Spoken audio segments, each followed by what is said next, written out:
Sabi ni Apollo Kibuloy, pag hindi kayo dadaan sa akin, hindi kayo makakapasok sa langit.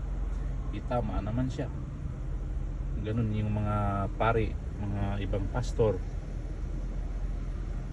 Pag hindi kayo dadaan sa kanila o sa kay pastor o sa mga pari o kay Pastor Kibuloy, hindi kayo makapasok sa langit. Impyerno pasukan nyo. Itama naman si Pastor Kibuloy. Mali ba yung sinabi niya? Itama naman yun eh. Siya ang daan kasi pastor siya. Tama siya. Pag hindi kayo dadaan sa kanya, hindi kayo makakapasok sa langit. Ganun din yung mga pari sa mga Katoliko. Kung magpunta kayo sa simbahan, kailangan maniwala kayo sa pari kasi Katoliko kayo. Ganun din yun si Apollo Kibuloy. Hindi mali ang sinabi ni Pastor Kibuloy na pag hindi kayo nadaan sa akin, hindi kayo makakapasok sa langit.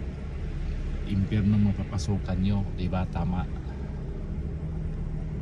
Bakit daming taong mga bobo hindi nakakaintindi? Puro paninira lang yung ginawa nila kay Kibuloy. Hanggang ngayon siniraan nila si Kibuloy. Taong walang ginawang masama, nagpapasaya at nagpapaunlad sa libutan.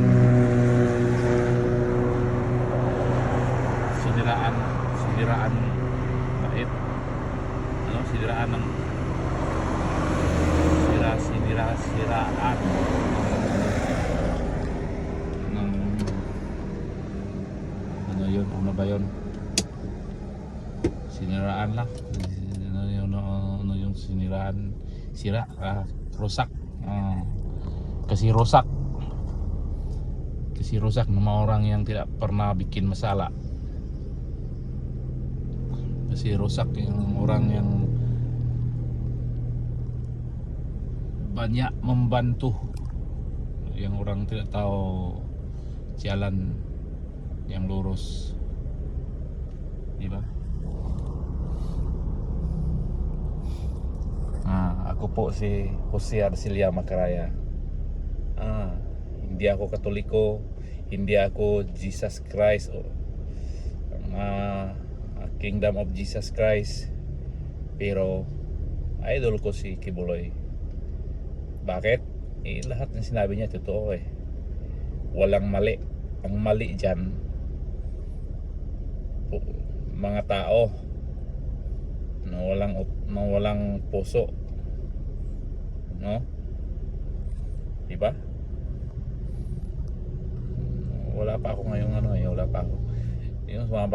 Sumama ako sa The Church of Jesus Christ of Latter-day Saints. Yun ang sinamahan kong simbahan. Yun lang.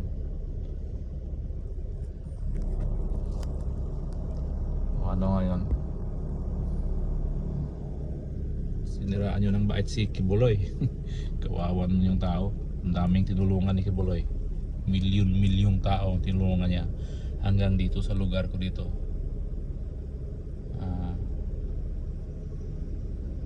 Ang dami talaga mga bobo, mga ano ba yun, hindi maintindihan yung ugali.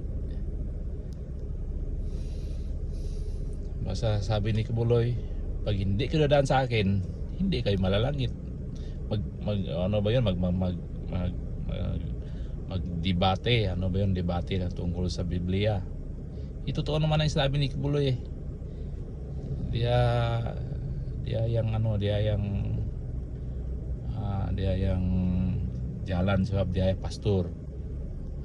Serupa juga macam Katolik, Katoliko. Pareho lang yun, yung mga pare, sila ang daan para papuntang langit. Kasi bakit? Kung pupunta kayo sa simbahan ng Katoliko, sinong sa harapan nyo, di ba? Pare. O di ba maniwala kayo sa pare? yung mga sinasabi niya, totoo naman yun eh. Lahat nasa Biblia yan eh. Sinabi lang yun ni Kibuloy, siya ang daan. Pero sa totoo niyan, siya yung ginamit ng Panginoon na magsabi na siya ang daan, kasi nasa Biblia yan. Para maniwala kayo sa Biblia, maniwala kayo sa ano ba yun, hindi ko maintindihan. Baka ako rin ibubo eh. Basta wala akong masabi kay Kibuloy. Wala siyang, para sa akin wala siyang ginawang masama. Para sa akin lahat ng ginawa niya ay kabutihan sa bawat isa, kabutihan sa bawat mga tao sa buong mundo. Hindi to Pilipinas hindi to Pilipinas. Ano ba to? Hindi yan Pilipinas. Pero yung takbo ng sasakyan, Pilipinas ba yan? Hindi. Kaliwa, kanan kaliwa yung mga sasakyan.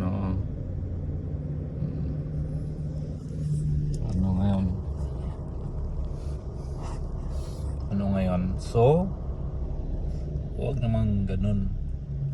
Sana si Marcos itigil na yung pag sa mga kay Kibuloy. Wala namang ginawang mali si Kibuloy.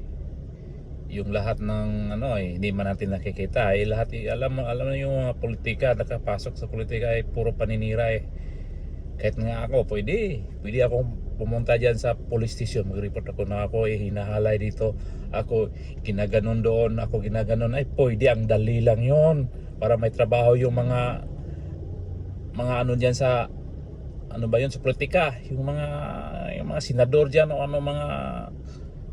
yung mga malaking sahod dyan, yung trabaho puro paninira, lahat ng pira sinasahod nyo, hindi naman yan sa inyo. Mga spira yan sa taong bayan, mga putol sa mga mga percent pagkain na diba?